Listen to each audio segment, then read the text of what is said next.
Buen día, República Oriental del Uruguay. Espero te encuentres bien y muy atenta para escucharme hoy y para escucharnos a los que vamos a conversar, porque hoy vamos a tener nota con el doctor Conrado Rodríguez respecto a lo que Uruguay se juega el 24 de noviembre.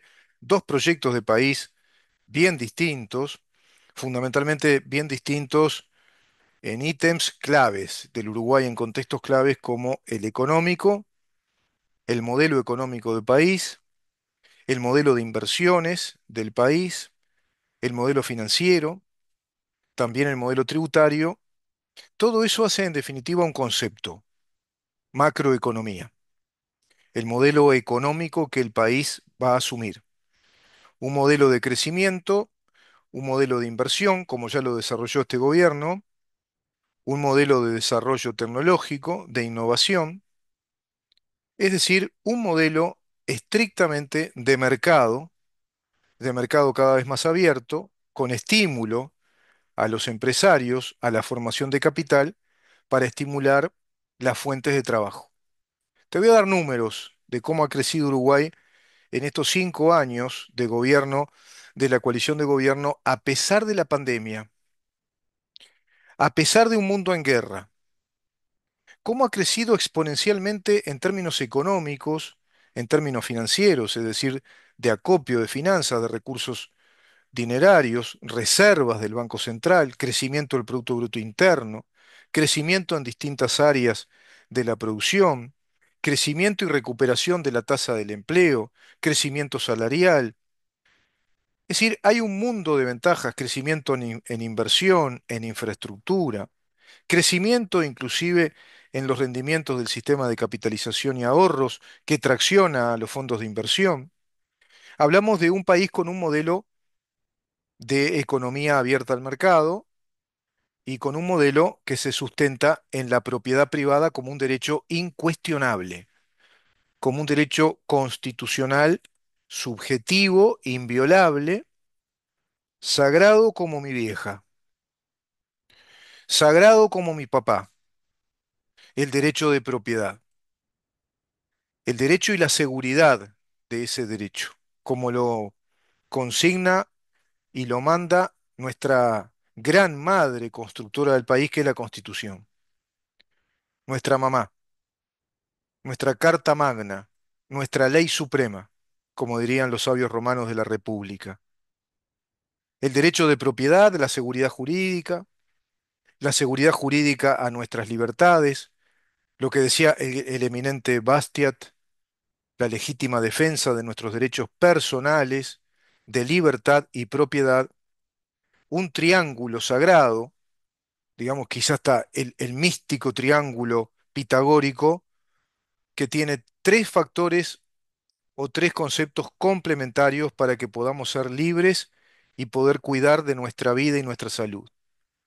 Los derechos inviolables de nuestras personas, los derechos inviolables subjetivos como de libertad y propiedad, agregándosele el tercer elemento, seguridad jurídica de esos derechos, de esa inviolabilidad. Constitución de la República, todo tan sagrado como nuestra madre, nuestro padre, nuestros abuelos, nuestros hermanos, nuestra familia, nuestros hijos, y sagrado como la divinidad en la que cada uno de nosotros, bueno, deposite su fe. En definitiva, eso plantea un compromiso país, a diferencia del Frente Amplio, que plantea gobernar a través de un diálogo social, de instalar el concepto y la práctica del diálogo social, que no se termina de entender aparentemente de qué se trata, pero ese diálogo social va a estar abocado a la destrucción de las empresas, a la destrucción de la actividad privada, a la destrucción del derecho inviolable de propiedad, a la destrucción de la seguridad jurídica y del régimen legal de la protección a las inversiones. Es decir, la destrucción de nuestro gran tesoro como nación para prosperar, para crecer. Destruir lo sagrado. Crear ámbitos sociales de negociación social, ellos le llaman diálogo social, un disparate, un mamarracho, una abstracción comunista que conlleva la idea de las asambleas populares, las asambleas participativas de esa democracia participativa que le va a hacer los deberes en lo que discute y dialogue a un poder ejecutivo que unilateralmente va a imponer los temas a dialogar. ¿Y dialogar para qué? Para ir destruyendo todo este aparato de la producción, los derechos de propiedad, el libre emprendimiento y asimismo entonces las fuentes de trabajo, para que el Estado se convierta en tu patrón. Eso lo tenés en las bases programáticas, no estoy inventando nada. Es el hilo conductor del desarrollo discursivo de esas bases programáticas, modificar la matriz diálogo social en pos de la modificación de la matriz productiva del Uruguay. Ay, ay, ay, ay. De la matriz productiva. Siguen planteando los referentes del Frente Amplio y entre ellos el el títere cantinflesco, que van a ir por un diálogo social respecto al régimen de la seguridad social en materia de capitalización de los ahorros individuales, cuando ya el pueblo uruguayo, en bruto diálogo social que ellos mismos provocaron, llamado plebiscito, ya lo rechazó en un 62,6%. Ya se dialogó socialmente. No hay nada más que dialogar. Y los vehículos institucionales para el diálogo, como les dije ayer, son precisamente la actividad representativa parlamentaria que elegimos el 24 para que dialoguen entre diputados y senadores, para que dialoguen desde las comisiones parlamentarias, para que dialoguen entre ellos y nos representen legislando de la mejor manera según manda la Constitución de la República. Así que no hay que dialogar en ningún otro ámbito. El ámbito natural, institucional, de nuestro Estado uruguayo como Estado de Derecho es el Parlamento, democracia representativa liberal. Artículo 72, artículo 82 de la Constitución de la República. Por otra parte, se va a dialogar socialmente cuando el Poder Ejecutivo establezca actos administrativos. El diálogo social excepcionalísimo ocurre en un referéndum o un plebiscito. Ambos mecanismos del diálogo social institucional son tan especialísimos que pueden ocurrir tan solo una vez cada uno de ellos en un periodo de gobierno.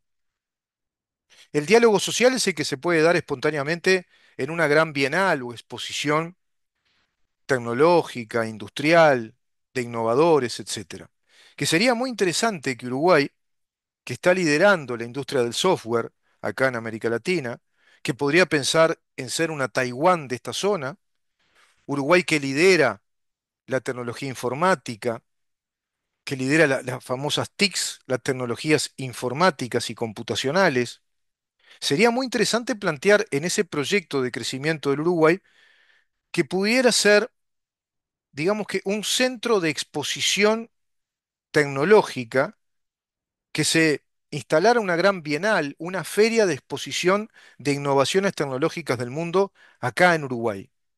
Mirá qué interesante planteo. De eso no se les ocurre nada, no se les cae una idea a los comunistas del PCNT y del Frente Amplio, que solo hablan de diálogo social para destruir fuentes de trabajo, para desmantelar un Uruguay productivo, para desmantelar un Uruguay de prosperidad, de trabajo, para quitarnos algo tan esencial y sagrado como el derecho de propiedad y el derecho al libre emprendimiento, artículos 7, 32, 36 de la Constitución de la República, y romper con el régimen legal de interés nacional, Ley 16.774, que refiere a la protección de las inversiones. Por supuesto que complementada por la ley del Banco Central del Uruguay, complementada por las leyes de la seguridad social, complementada por un mundo de leyes que todas tienden, como leyes financieras, a la protección a las inversiones. Dos modelos distintos, muy distintos, se presentan el 24 para que los uruguayos elijamos qué destino queremos como país. El otro punto clave es el modelo educativo.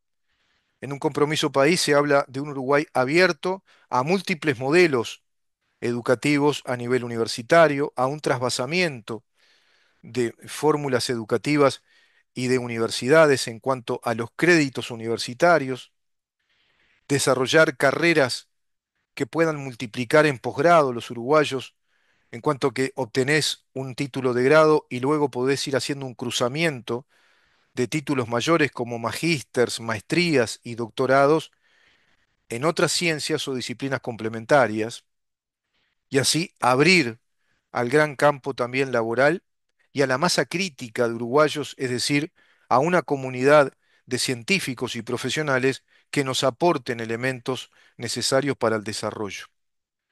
Tecnólogos, científicos de investigación, grandes profesionales, científicos de las ciencias sociales y las humanidades también, y que Uruguay se vaya desarrollando como una nación que siempre tuvo que ser, una nación civilizada, pacífica, armoniosa, que se convierta en una especie, antes le decían la Suiza de América, podría ser, pero quizá la Taiwán de América, la Corea del Sur de América, la Suiza si querés, pero es por el lado del plan de gobierno que plantea un compromiso país, con un montón de errores que después seguiremos discutiendo y que tendrán que corregir, porque si estamos en esta instancia peligrosa de estar prácticamente llevados al abismo para que nos den un empujón los comunistas, es porque es culpable también esta coalición de gobierno, pero no viene el caso ahora detenerse en ese punto. Ahí hay dos aspectos fundamentales, modelo económico, modelo educativo, que son complementarios, y el tercer punto, la libertad. La defensa de la libertad de pensamiento, de expresión, de reunión, de asociación, la libertad de prensa, todo eso que este gobierno protege, que nos plantea un ecosistema de comunicaciones amable, por lo menos hasta cierto punto, nadie te persigue por lo que digas, no se imponen ideologías, no se impone hablar de determinada manera. Es muy distinto igual el Uruguay que tenemos con este gobierno respecto a un gobierno ya que viene enraizado en un radicalismo comunista para cumplir con una segunda gran fase histórica de ese socialismo que han construido en esa primera etapa de 15 años. Voy a ir a determinados números para que vean lo importante que es tener propiedad privada y cómo desde el régimen jurídico de la propiedad privada y el modelo económico de la economía de mercado, llamado capitalismo, tan denostado por los comunistas, bueno, es infinitamente superior a una sociedad socialista que queda 8, 9 pisos abajo del desarrollo económico de la población en un país libre. Porque en definitiva, el capitalismo lo que te plantea es una economía de modelo libre sobre la base del derecho de propiedad, del libre emprendimiento, de la libertad de expresión. Porque los innovadores que están haciendo, expresando conocimiento, expresando innovación, expresando investigación, mostrando lo que investigan, mostrando a agentes económicos importantes, a financiadores, a bancos, al Estado mismo, es decir, todo es producto de la libertad.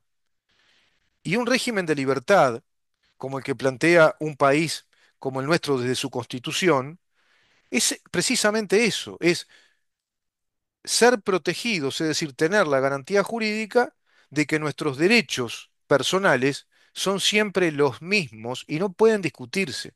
No puede un país permitirse, como se permitió Uruguay, discutir a nivel de un plebiscito si propiedad privada sí o propiedad privada no, que eso era lo que se planteaba con el plebiscito comunista del PCNT contra el régimen de la capitalización de los ahorros y contra el régimen constitucional del derecho de propiedad inviolable y a su vez contra el régimen de la protección a las inversiones, establecido, formulado por una ley de orden público de interés nacional, como lo dice su nomen juris, que comulga con la Constitución de la República. No podemos estar en un país discutiendo el derecho de propiedad. Y menos con anormales que nos digan que quieren instalar una gobernanza con diálogos sociales en pos de desmantelar la actividad privada y la propiedad privada de empresas que funcionan muy bien en Uruguay y que le generan trabajo a miles y miles de millones de uruguayos. Eso que un Estado que vaya confiscando y que vaya limitando propiedad privada y fuente de trabajo no va a poder absorber.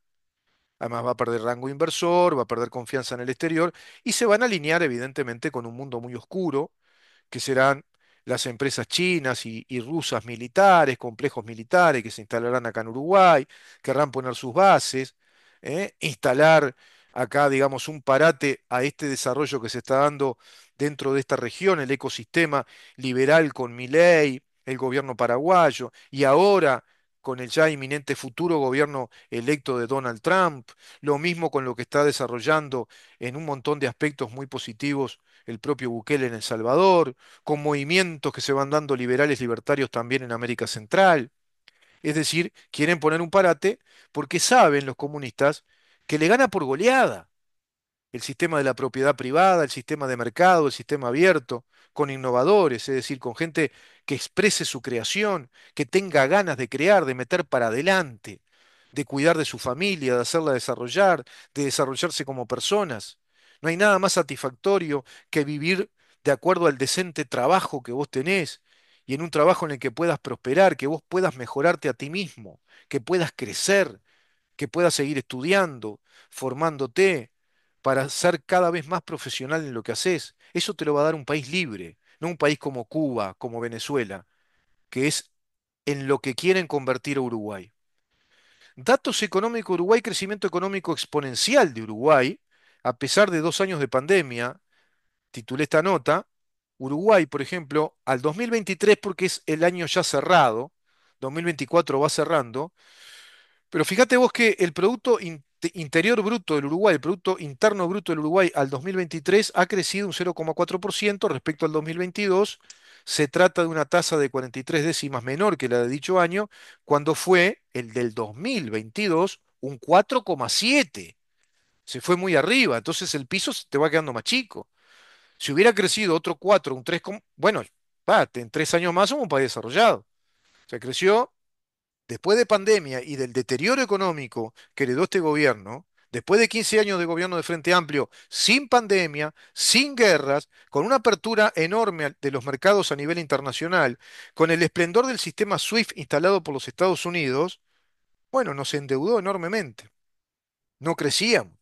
En el 2023, la cifra del PIB, o sea, del Producto Bruto Interno de Uruguay, fue de 71.415 millones de euros, de euros. ¿Saben de cuánto era el Producto Bruto Interno de Uruguay a fines del 2019? De 56.000 millones de dólares. 56.000 millones de dólares. Sin pandemia, sin guerra y con la apertura total de los mercados, cuando Uruguay desde el año 2012 al 2017 exportó sus 9 commodities en un 400% más de ingreso económico porque se elevaron a tasas siderales históricas. Luego bajaron otra vez. Y lo único que le dio como resultado al Frente Amplio fue aquel anuncio tan infeliz de Astori de que en el año 2019, 2018 al 2019, Uruguay tenía una catástrofe, había un dato desalentador, según él, que mostraba que algo no andaba bien, que era la pérdida de 40.000 puestos de trabajo, con una recesión que se venía insinuando del 2017 y se acelera rápidamente la segunda mitad del 17, 18 y 19 es un desastre total, con una fuga de empresas en una gran cantidad, con un incremento enorme del costo de vida uruguayo, sumale el deterioro de la seguridad pública, etcétera, que eso también perjudica la actividad económica. Bueno, fíjate vos el crecimiento después de 2 años de pandemia, donde hubo recesión económica impuesta por un fenómeno, que es prácticamente un fenómeno de guerra. Durante 2 años Uruguay no pudo crecer. O sea que en el 2022 al 2023 Uruguay crece a este nivel, el Producto Bruto Interno en 71.415 millones de euros de los 56.000 que teníamos. El PBI per cápita de Uruguay en el 2023 fue de 29.089 euros, 1.361 euros mayor que en el 2022, que fue de 18.728 euros. Con la desaceleración del crecimiento económico, de todas maneras creció también el PBI per cápita. Y para ver la evolución del PBI per cápita, resulta interesante mirar unos años atrás y comparar estos datos con los del 2013, cuando el PBI per cápita en Uruguay era de 13.757 dólares. Todo esto está desde Datos Macro, que es una consultora internacional muy seria, y también está extraído todo esto que estoy brindándole a ustedes desde los datos oficiales del Ministerio de Economía y Finanzas, también del INE y de la Oficina de Planeamiento y Presupuesto, y de los datos que nos da Uruguay siglo XXI. Si ordenamos los países que publicamos en función de su PBI per cápita, dice este informe de datos macro, Uruguay se encuentra en el puesto 52 de los 196 países de los que publicamos este dato. El Producto Interno Bruto de Uruguay en el 2023 creció un 0,4%, como les decía, es decir, se trata de una tasa de 43 décimas menor que la de dicho año, cuando fue del 4,7. En diciembre del 2023, para el total del país, la tasa de actividad se situó en el 63,8%. La tasa de empleo en 58,9% y la tasa de desempleo en 7,8%. ¿Saben de cuánto era la tasa de desempleo cuando el Frente Amplio dejó su gobierno ya a finales del 2019? Del 10,5%. Sin pandemia, sin guerra en el mundo, sin embargo, nos dejaba una economía de guerra. 10,5% de tasa de desempleo en el último año del Frente Amplio y ahora estamos al 2023 fines en el 7,8% y siguió, digamos, creciendo la tasa de actividad y la tasa de empleo. El resultado de las empresas públicas fue afectado por la sequía, una sequía que se prolongó además no solo por el efecto natural climático, sino porque no contábamos con una fuente complementaria de agua que pudiera potabilizarse a través de una planta potabilizadora. Lamentable, un desastre. Un país que no teníamos ni una planta potabilizadora de agua con una fuente complementaria, un lago, ¿viste? Algo que ayudara a los agricultores, a los agropecuarios, a los productores de ganado a fertilizar la tierra, a seguir cultivando. Y ahí tenés que tener una tecnología adecuada para eso. Y prácticamente pasa desapercibida esa sequía de 2 meses y medio, 3 meses. No la teníamos porque el Frente Amplio no invirtió en eso. Los que nos piden el voto de nuevo, los que hablan del diálogo social para desmantelar empresas, los que hablan del diálogo social para desmantelar las empresas que lucran con la industrialización del agua. Es decir, ¿qué pretenden correr a las empresas de refrescos, de agua potabilizada, a empresas de hidromasaje, de hidrolavados, empresas de riego para el cultivo, por ejemplo? ¿Qué pretenden hacer? ¿Quedarse con toda la guita? ¿Robarnos todo? Siguen hablando de diálogo social para revisar nuevamente el sistema de la capitalización de los ahorros. Muy peligroso esto del Frente Amplio, muy peligroso. En el 2023 la cifra del PBI, como les decía, daba ese número de 71.415 euros, más que dólares. Vamos a esto otro.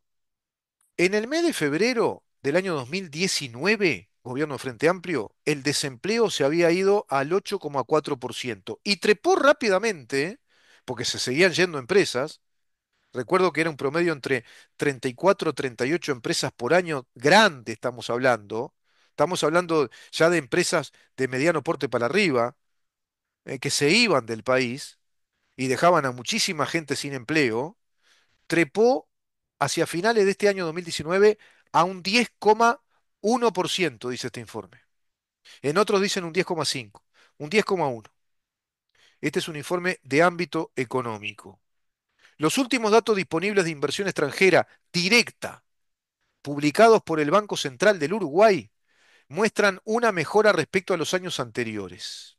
Esto en el 2019, para que vayan viendo el cuadro. En el primer trimestre del 2019, la entrada de la inversión extranjera directa ascendió a 110 millones de dólares, revirtiendo los valores negativos de periodos anteriores, señala el último monitor trimestral de inversión extranjera directa en el Uruguay, elaborado por la Inteligencia Competitiva de Uruguay 21 y un dato oficializado por el Banco Central del Uruguay.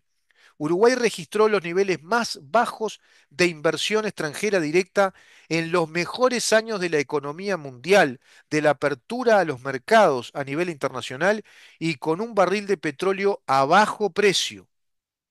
Sin embargo, acá no había una gran inversión extranjera, se desfinanciaba el país, altas tasas de desempleo, sin inversión en infraestructura, porque si no te vienen ni empresas y las otras se van. Eso es el Frente Amplio. 44 impuestos nuevos directos creados por esa madre de todas las reformas, así le llamó Astori, parece hasta una expresión cuasi palestina bíblica, parecía que era la madre de todas las guerras, porque en verdad fue una guerra impositiva contra la propiedad privada.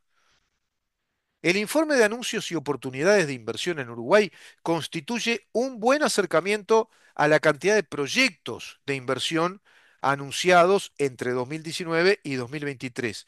Y es una buena aproximación de las tendencias recientes de inversión extranjera en el país. Te lo traduzco. Nos están diciendo que a partir del 2019, a finales, ya cuando viene este nuevo gobierno, se comienzan a dar datos positivos para los inversores. Comienzan a darse tendencias positivas. ¿Por qué? Por las políticas económicas que este gobierno vino a aplicar. Cuando dijo que no iba a incorporar más impuestos, y así lo hizo, cuando dijo que iba a redistribuir recursos para la mejor eficiencia de la administración pública, así lo hizo.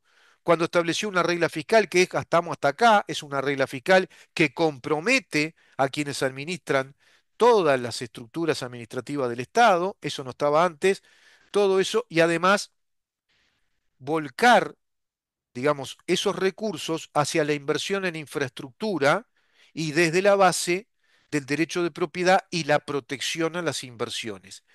Esos datos alentaron al mercado internacional para venir a invertir a Uruguay. Y por eso crecimos, a pesar de la pandemia, tan solo en 2 años, 2022, 2023, 2024. O sea, que no termina, está terminando recién. O sea, en 3 años Uruguay creció lo que Uruguay no creció en 15 años de gobierno de Frente Amplio, sino que en 15 años decreció. En el 2023, Uruguay captó 47 proyectos de inversión de empresas extranjeras. Estamos hablando de empresas extranjeras de gran porte. El 48% de los anuncios totales corresponden a empresas asistidas por Uruguay 21, una institución que también me gustaría en su momento hablar con el doctor Claudio Rama como economista, porque es una institución con mucha potencia, mucha potencialidad, como lo es la ANI. Recibió, recibió Uruguay más de 1.000 proyectos e inversiones durante el año pasado, en el 2023. Desde 2022 acumula un monto de 1.200 millones en el marco de la ley. ¿Se dan cuenta? Cuando en gobierno del Frente Amplio no se superaban los 400 y pico, no llegaban a los 500 millones de dólares de inversión extranjera directa. Y Uruguay en un solo año, 2022, 1.200 millones de dólares nuevos de inversión extranjera, que se sumaron a la inversión que ya había. Uruguay tuvo un récord de proyectos e inversiones presentados en el 2023. Uruguay tuvo una cifra récord de 1.000 proyectos e inversiones durante el año 2023, lo que permitió alcanzar un total de esos 1.200 millones de dólares. En el 2024 también sobrevino una escalada de inversiones, pero se empezó a trancar cuando apareció este enorme espanto de la propuesta plebiscitaria del comunismo organizado en el PCNT para ir contra la propiedad privada de un núcleo importante del sistema financiero uruguayo, como lo es el núcleo de los fondos de inversión desde el sistema de la capitalización de ahorros de 1.500.000 uruguayos hasta ahora, que van a seguir sumando. Esto puso en tela de juicio la credibilidad y la estabilidad jurídica del sistema jurídico económico del Uruguay vinculado a la propiedad privada y a la protección de las inversiones. Por eso se desaceleró.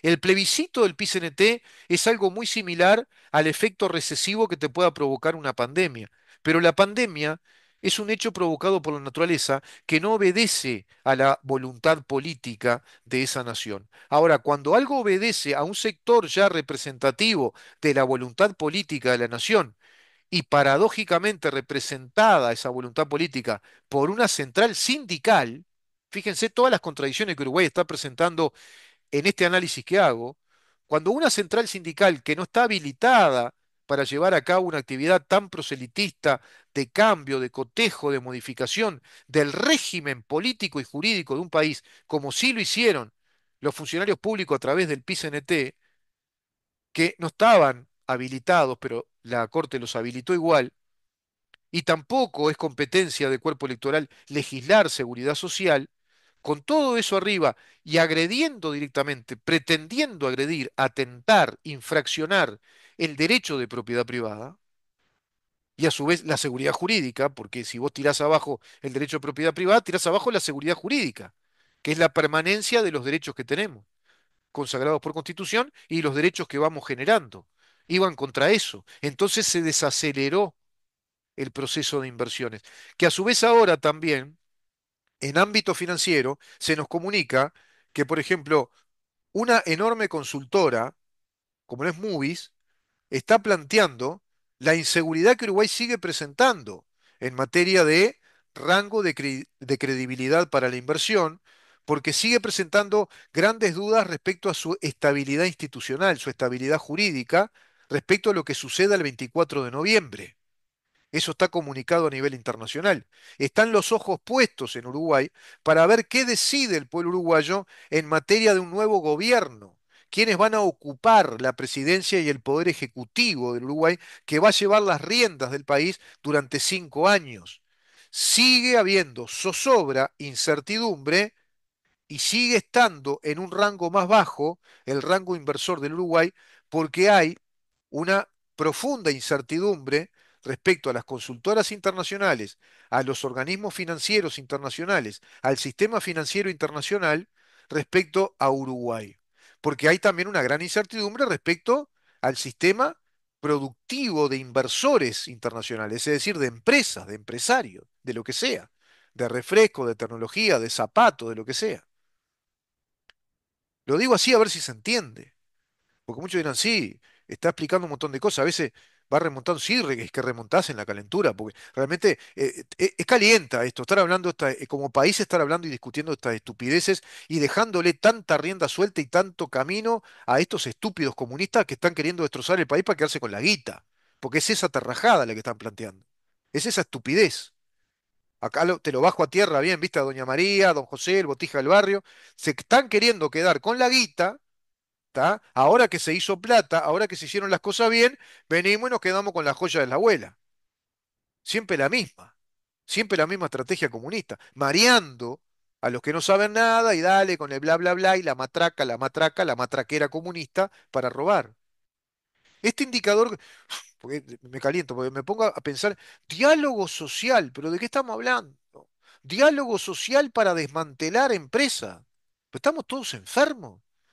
Este indicador continúa creciendo y se espera alcanzar a 100.000 ocupados netos en el periodo adicional. Hubo una recuperación del salario real que acumula un 3,7%. Mirá que jodieron, ¿eh? Hay que recuperar el salario real y con los bombos salen, y cosas, hay que recuperar. Ya le recuperaron el salario real. Y después de esta pandemia, ¿sabés cuántos puestos de trabajo se recuperaron? 108.000 puestos de trabajo. En el 2023, la ejecución de obras de infraestructura vial alcanzó la cifra de 1.113 millones de dólares. ¿Sabés desde dónde?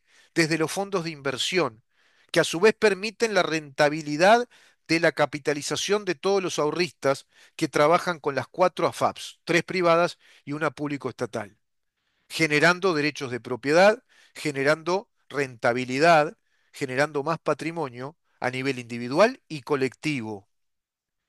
Para el último año del periodo de gobierno, se espera un impulso del orden de 1.054 millones de dólares más. Le gana por goleada el capitalismo y un sistema estable de seguridad jurídica, es decir, un sistema de protección a la propiedad privada y el derecho incuestionable de la propiedad privada. Están desesperados los comunistas por estropear esto, porque sabe que si esto sigue, ellos saben que si esto se sigue desarrollando, se les fue de las manos el país con ese proyecto comunista. Porque ¿qué piensan ustedes los que votan en Frente Amplio? ¿Que el comunismo se va a quedar sin estatizar los medios de producción? Si no, no es comunismo. Que el comunismo se va a quedar cohabitando y conviviendo pacíficamente con la propiedad privada y la economía capitalista. ¿Ustedes se creen que los comunistas se van a quedar cohabitando pacíficamente con la actividad representativa, parlamentaria, del poder legislativo y la separación de poderes? No, te lo están diciendo en la cara, en las bases programáticas. Por lo tanto, Uruguay decide muchísimo el 24. Decide libertad, prosperidad, la estabilidad jurídica de la propiedad privada, la estabilidad jurídica de los derechos generados de propiedad privada, la estabilidad jurídica de la protección a las inversiones. Decide si vamos a dialogar en serio con innovadores, con empresarios, y hasta qué bueno sería que Uruguay pensara en un proyecto de ser un gran hub de bienales, de exposiciones de los industriales, de los empresarios e innovadores de la industria informática, digital, de la inteligencia artificial y de todo lo que hace a la industria, a la enorme cadena económica de la industria de la informática. Mirá qué interesante sería. Y atraer más y más inversión y finalmente desarrollar esos campos tecnológicos de grandes empresas que a su vez también brinden la posibilidad de formación a los uruguayos con carreras terciarias, con carreras técnicas, con títulos de posgrado, como nos explica también el doctor Claudio Rama. Nos jugamos todo el 24, ¿eh? ¿O querés el país del diálogo social para desmantelar empresas privadas? ¿Querés el país del diálogo social para estropear fuente de trabajo? ¿Querés el país del diálogo social para romper con la seguridad jurídica del derecho de propiedad y el rango inversor del Uruguay? ¿O querés el país de la inversión, de la estabilidad jurídica, de la seguridad jurídica, de la libre expresión, de la libertad de emprender, del desarrollo tecnológico, científico, industrial, cultural? Esos dos modelos se juegan en el 24. El modelo del desarrollo, de la estabilidad jurídica, de las libertades te lo plantea la coalición de gobierno con un compromiso país. El gobierno del diálogo social para desmantelar la propiedad privada, la fuente de trabajo, hacer todo ese desastre, te lo plantea el Frente Amplio. Ahí hay un enorme, trascendental e histórico diálogo social que es el que vamos a dar los uruguayos el 24 de noviembre. Quédate ahí porque ya vamos a conversar con el doctor Conrado Rodríguez respecto precisamente a este tema.